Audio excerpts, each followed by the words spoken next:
Hey, good morning. I'm Patricia Murphy. It's Wednesday. This is Seattle Now. Saturday marks another milestone for Link Light Rail. Our local 1 and 2 lines have really expanded in the last 2 years. This time, Sound Transit's heading further south. We'll hear more from Seattle Times transportation reporter Nick DeShais in a minute. But first, let's get you caught up. The Trump administration continues to arrest and detain record numbers of immigrants. Seattle Congresswoman Pramila Jayapal plans to introduce a bill today that would increase oversight of immigration and detention facilities. She'll talk more about it at a press conference alongside Washington Congressman Adam Smith and immigration attorneys. Nearly 66,000 people were detained in November, an all-time high for the U.S. Political consultants may soon have restricted access to City Hall. Outgoing City Council President Sarah Nelson plans to propose a bill Thursday that would prevent consultants from working for the city while simultaneously working on an election campaign. According to the Seattle Times, the effort stems from Mayor Harrell's arrangement with consultant Kristen Sinderman, who worked for the mayor's office while also running the campaign for Sarah Nelson's opponent. Thursday's City Council meeting begins at 2. Catch it live on the Seattle Channel. And here's a charity scam to watch out for. Young people selling CDs near the Seattle waterfront who claim the money is going to charity. Seems okay, but according to State Attorney General Nick Brown, one person who thought they were donating $20 ended up being charged nearly $5,000. The AG's office says the scammers used a tap-to-pay feature on a smartphone. The office says they received multiple reports during last year's holiday season and to be on the lookout this year. Check back for more headlines on tonight's episode of Seattle Now.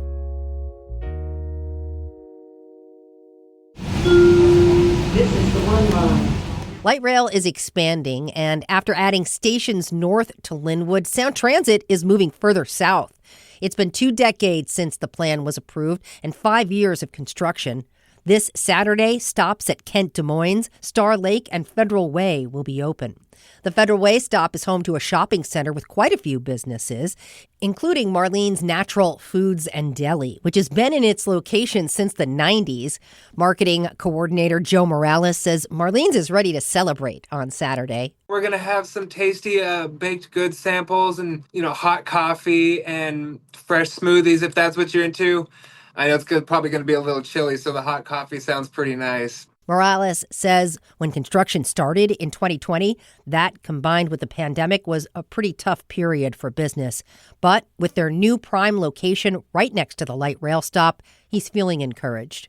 The whole area is going to see a lift in terms of new people in the area, and as well as the residents. There's residential areas right next door. So I think that's going to be a lift for the whole community over there. These new stops are the 4th expansion in the past 2 years for light rail, which feels like light speed for these kinds of projects. Seattle Times transportation reporter Nick DeShais is here to break down the new expansion and talk about where the light rail is headed in the coming months. Nick, thanks for coming in. Thanks for having me again. Very good to see you. Now, first question we got to settle it, Des Moines or Des Moines? Well, I've only lived here about 2 years, so I've gone back and forth. But I did ride a ferry down to Des Moines with a bunch of city leaders, and I asked them, and they all said Des Moines. But no S. No S. But I've talked to people who grew up here, and they say with an S. I'm sticking with Des Moines after 20 plus years of being corrected. And I think it's funny that you and I are even talking about this because you have an S on the end of your name. Do you ever end up as Nick DeShais? All the time. In fact, part of my family does say it that way. My wing goes silent S. It's French. You got to make it fancy. All right. For real now, let's start by talking about these 3 new stops, Nick. Where are they? Well, there are 3 new stops in South King County. So currently the end of the line on the south end is at Angle Lake, and now we have Kent Des Moines, Star Lake, and Federal Way downtown, like you said. It's adding about 8 miles on to the spine. So now it's after Saturday at 11 a.m., the main spine is going to be 40 miles all the way north to Linwood. Exciting. Especially for locals, but for people who've maybe not visited these neighborhoods, what might riders find around these 3 new stops? Well, they're really interesting. They're all very different. So we'll start at the north end, Kent Des Moines. It's right there at Highline College, one of the biggest community colleges in the state. It's just facing the college. The college actually reoriented itself to look at the station. They put brand new signs right on Highway 99, which it also fronts now, saying, hey, we're here, come look at us. So it's very educational based. Star Lake, it's just honestly a big park and ride surrounded by neighborhoods. So it's kind of not a lot to do there unless you live there, but it's a really good spot for the people who live near there. Yeah. And then finally, Federal Way, it's all shopping, movie theater. There's also a big transit hub there too. So I think that's going to be a very busy station. And Federal Way as well. City leaders there are trying to sculpt a downtown around the station. So it's like shopping, living, learning.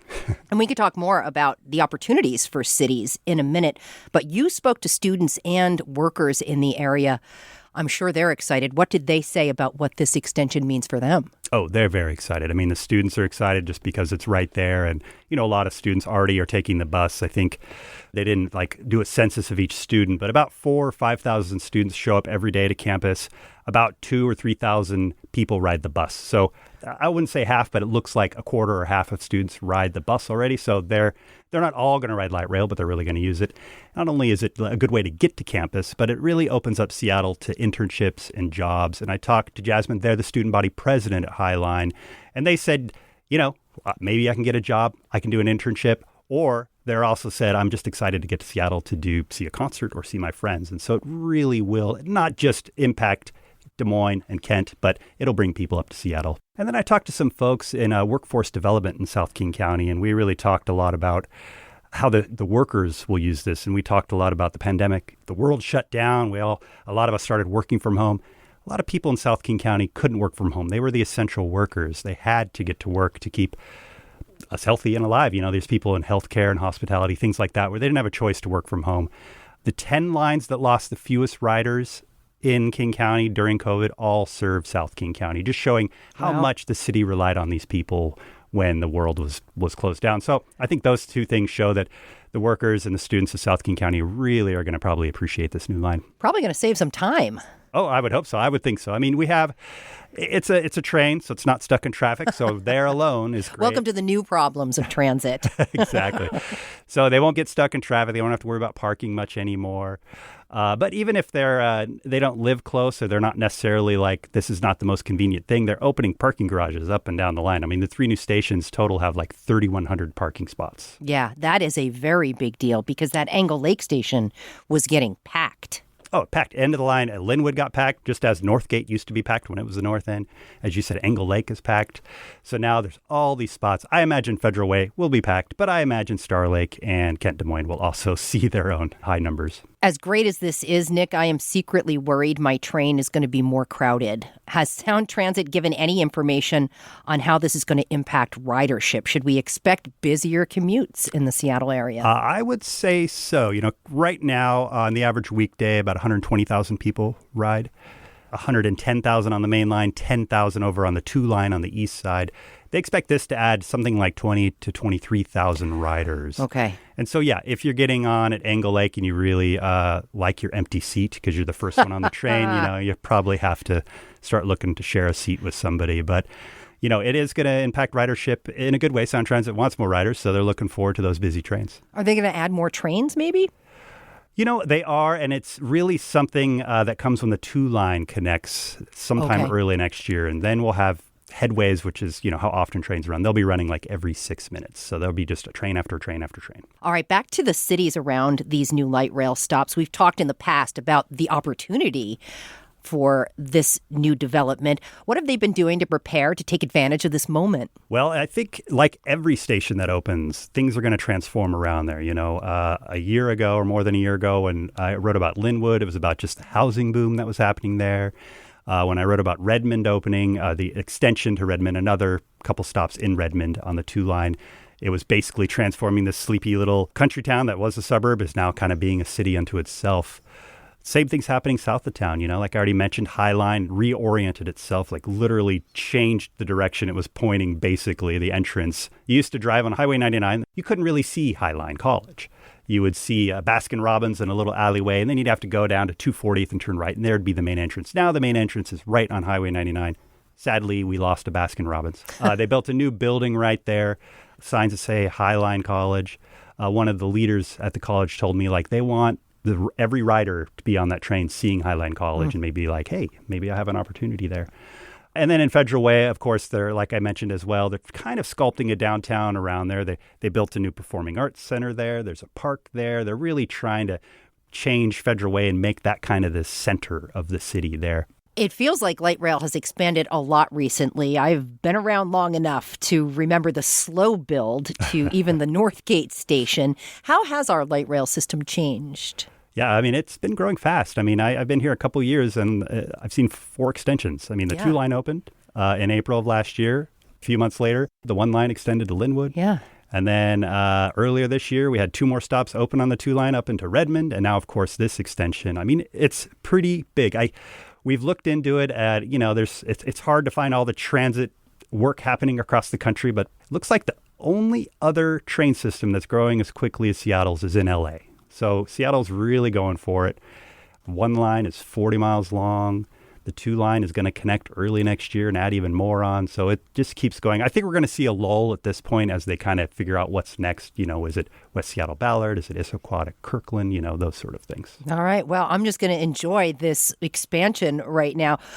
Well, as I mentioned a little bit at the top there, Nick, light rail's not a perfect way to get around, even if you're not sitting in traffic on the highway. We've seen lots of maintenance and reliance on buses recently to bridge the gaps for these system problems or expected maintenance. Should we anticipate more as the system gets bigger?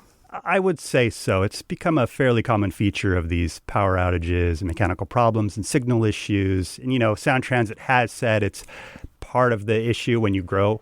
It's kind of like a new system, so you got to work out the bugs and the kinks. So they are trying to, I'm not going to say, it's no big deal, because I think it is a big deal, especially when you're trying to get to work or school or even trying to get to a movie or a game or something like that. It does slow down. They are trying to work on it. At once a month, what they're doing now is late night. They're stopping train running just at a few stations. For instance, starting this week from Capitol Hill to Northgate, trains will stop running at 10 p.m. Usually they stop at 1 a.m. There will be buses shuttling people. Trains north and south of it will be running, of course. They're doing that to try to avoid these unplanned service disruptions, as they call them. They want to shut the train down at night, get the problems fixed before they actually happen. Of course, this last weekend, trains stopped running for 45 minutes here, 45 minutes there. That have reverberations down the line. So yes, it's not great. Sound Transit also, I don't know if they downplay it necessarily, but they say, there's more delays when you're driving your car if you hit traffic. So, take it or leave it if you want. Perspective is everything. All right. Well, welcome to the system, Kent, Des Moines, Star Lake, and Federal Way. The big festivities happen on Saturday, Nick? That's right. 11 a.m. is a ribbon cutting. A couple are starting at 9:30. There's food trucks, live music. Some senators are going to be there, things like that. And then, of course, up and down the line, people will be riding it. Like every time there's an extension, it's kind of a party. A bunch of transit nerds show up, and we all have a good time. I know a few of them. Really, really appreciate it. Nick DeShais covers transportation for the Seattle Times. Thanks so much for coming in. Thank you. Appreciate you listening to Seattle Now, and thanks to our generous donors for your support. Help us out by clicking the link in the show notes and following and rating the show on your podcast app. Today's episode was produced by Vaughn Jones. It was edited by Caroline Chamberlain Gomez. Our production team also includes Andy Hurst, Brooklyn Jamerson Flowers, and Paige Browning. Greg Kramer does our theme music. Seattle Now and KUOW Public Radio are members of the NPR network. I'm Patricia Murphy. See you soon.